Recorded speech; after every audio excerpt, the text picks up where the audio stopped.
Uncle Hunky's fabulous horn. Shop-pop-pop-pop-pop. Okay, what you will need for this project. You will need sandpaper, a pencil, appropriate sticks, preferably nicely hollow, to save you some trouble, a good saw, a series of sharp bent knives, preferably hand-forged, some regular glue, and a bit of time. Okay? Tonight, I'm going to take these Empress sticks, which are 1-year-old watershoots that are very hollow and nice and smooth on the inside, and I'm going to turn them into a small trumpet. I'm going to make the curve out of the middle segments, or the middle segments, and build it in segments to make it all the way around 180 degrees and have a small trumpet body, piece by piece. Are you ready? Here's some wedges from a different project that I'm working on right now to give you an idea how it works. These are just tube segments cut out of a stick and sanded flat so that they glue together well. It's called butt gluing. And there you can see it forming the curve. They're quite pre-carved. Whoop! I like to jump around. You can edit that out. So, ta-da! See the curve?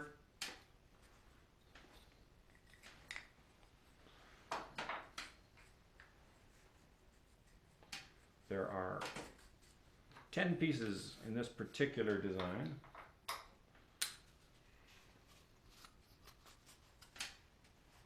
Nice and awkward. Gotta believe. First thing we do is we have to mark where the inside of the curve is going to be. Now I'm going to make the curve out of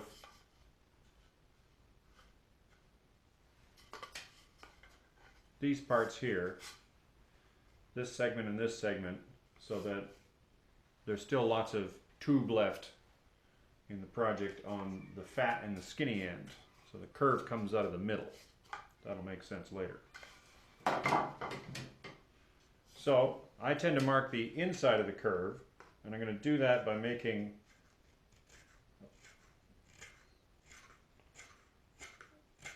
a segment down the middle, like that.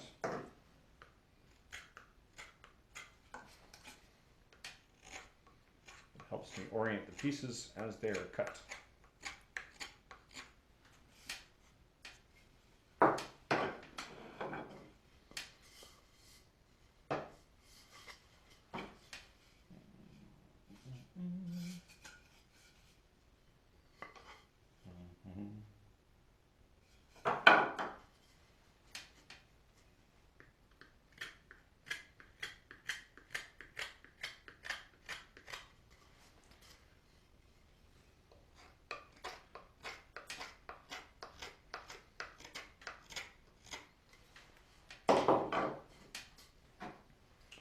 There, now I can see. So what I'm going to do is make a series of triangles that point towards the bell, the bigger end.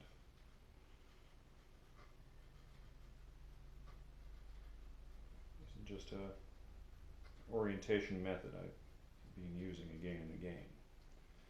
Draw enough triangles and your separated segments can all point in the right direction.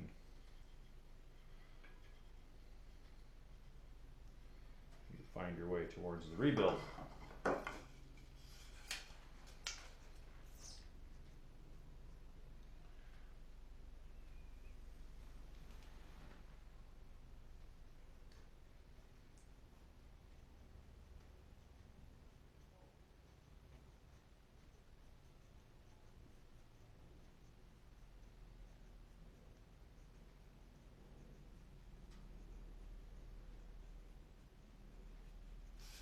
Ta-da!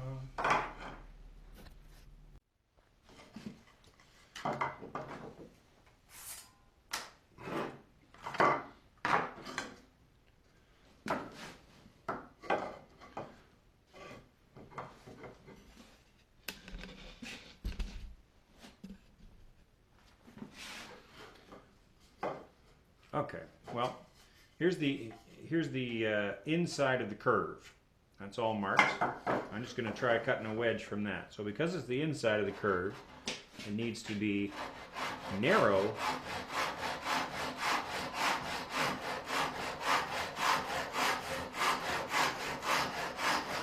on one side.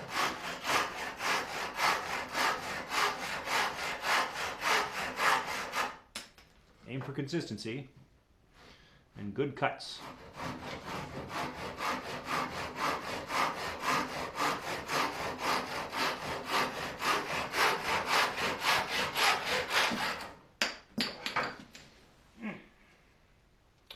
One. Because the bottom, the inside of the curve has to be the narrow part, you're making a waist cut every second time.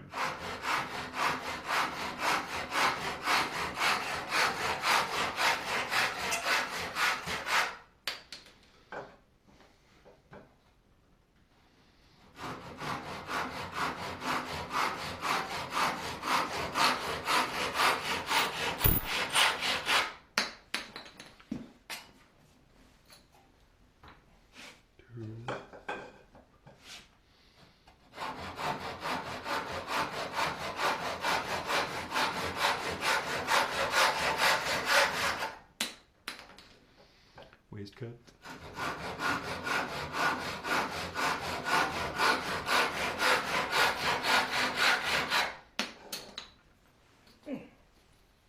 Three.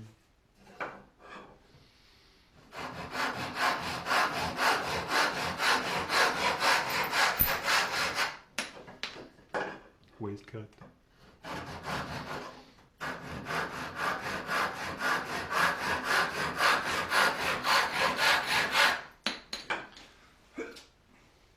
Four. Boom. So right now I've got a little extra there that I can cut more pieces if I need on the way up the fat stick. But I'm going to cut some out of the skinny stick now because I've got lots of it and I want plenty of both sticks for the reassembly.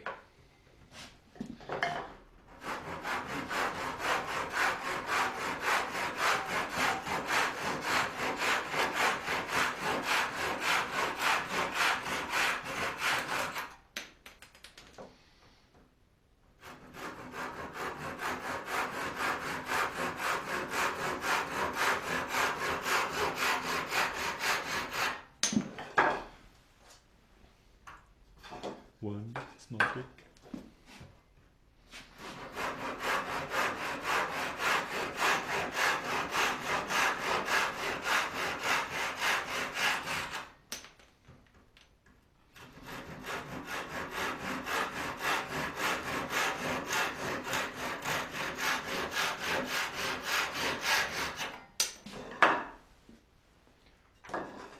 Two small stick.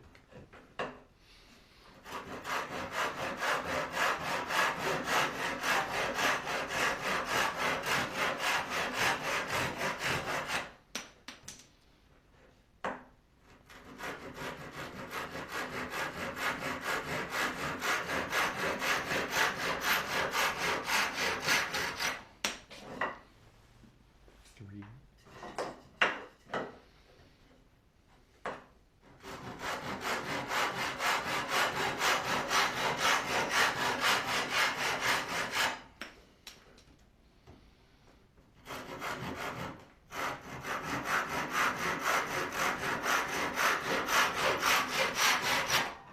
Four. Yeah. Okay, there's 8 pieces. Let's sand them up.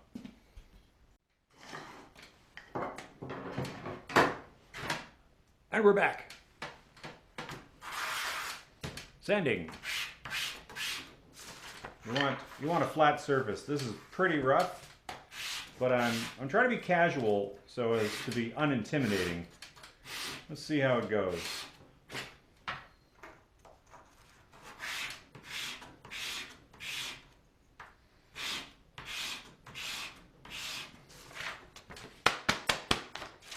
Well, keep banging the dust off. That looks pretty good.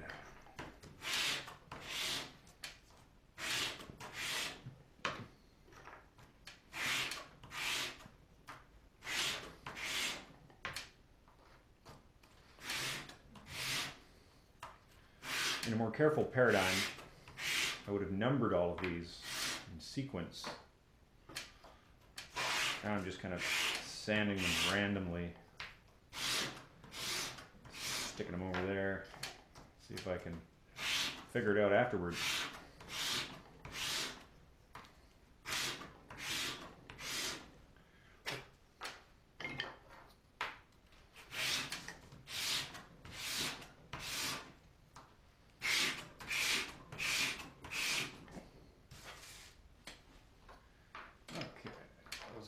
Facts.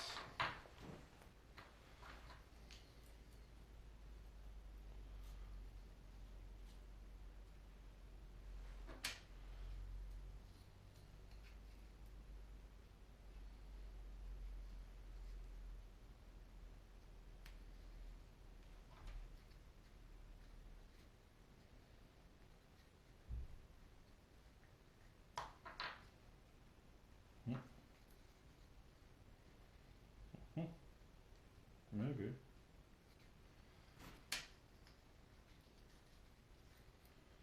Oh, maybe that's it. Almost a quarter turn.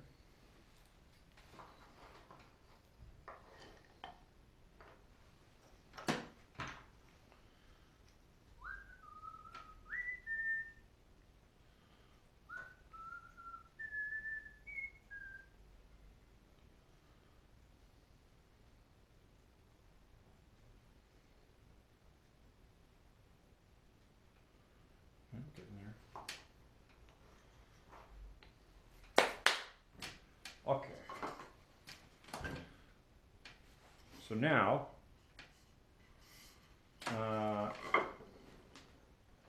doesn't look like we're all the way around the curve. It looks like two near 45-degree tubes. So I think one more piece is going to get us there.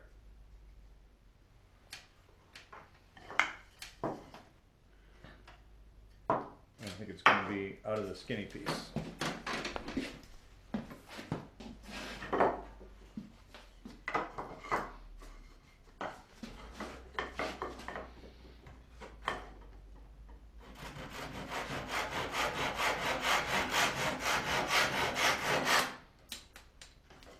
Nope, not enough.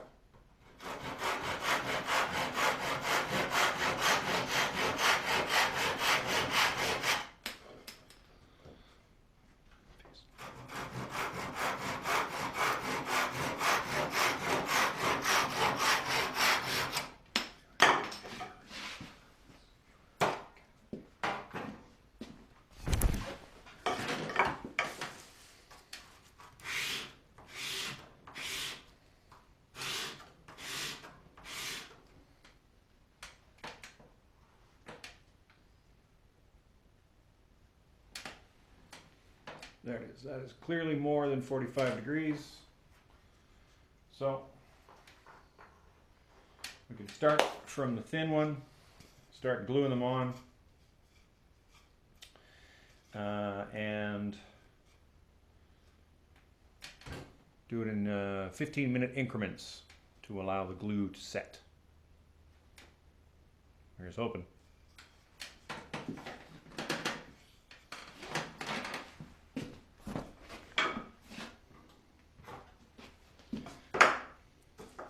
The downpipe is what this is called. Also has to approach the curve in the correct orientation. So there's a waste cut to be made off of this. I'm going to make it fairly gentle as an angle.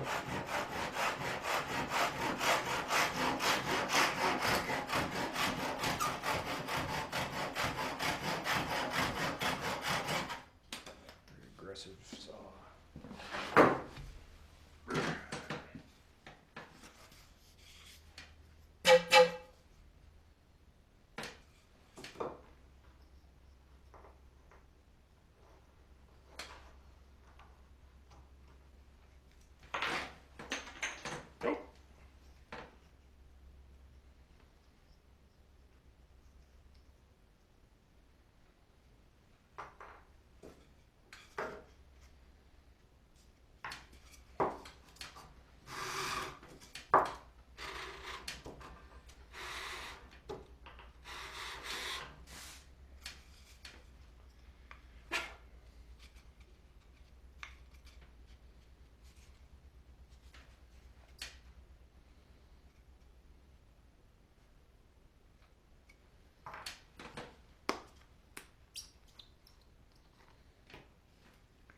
glue. Little bead around the rim. Make sure it touches all the surfaces. Make sure you are lined up correctly. Sometimes I'm anal retentive like this and I put glue on both of the surfaces and spread it around. Sometimes I'm a hot shot and I squirt the glue on and slam the pieces together like it doesn't even matter.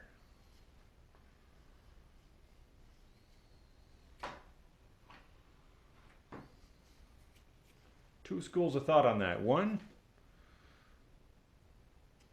if your glue joint is just good enough, then when you drop your horn, it pops on the seam, which is a nice, easy pop, very easy to fix. If you overglue your joint and it's too strong, when your horn breaks, it goes crunch. And that's trouble. Crunch is harder to fix. Okay, one piece, 15 minutes. I guess we'll be right back.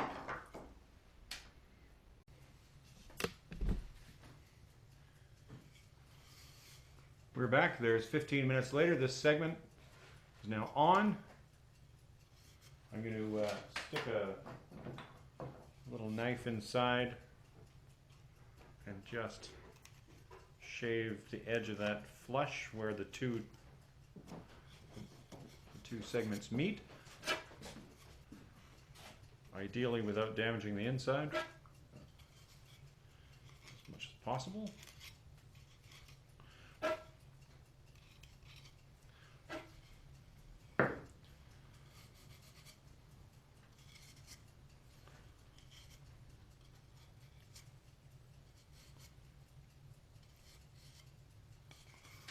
Boom. And then it's piece number 2.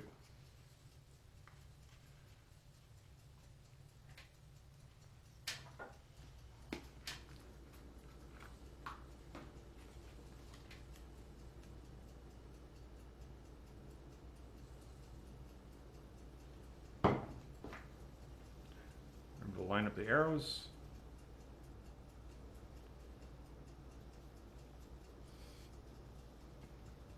And when you're pushing the second segment on top of the first segment, remember the glue is only set, so you need to apply the pressure without popping the other one off of its seat, because although it's stuck, it is not yet cured.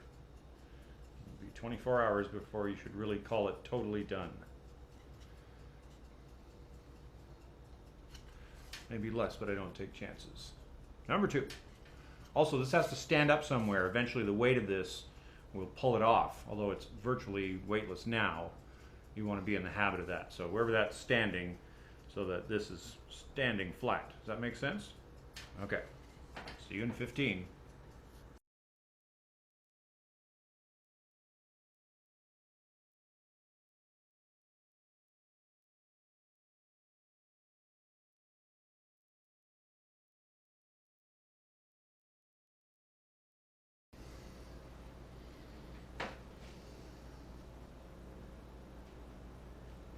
Okay.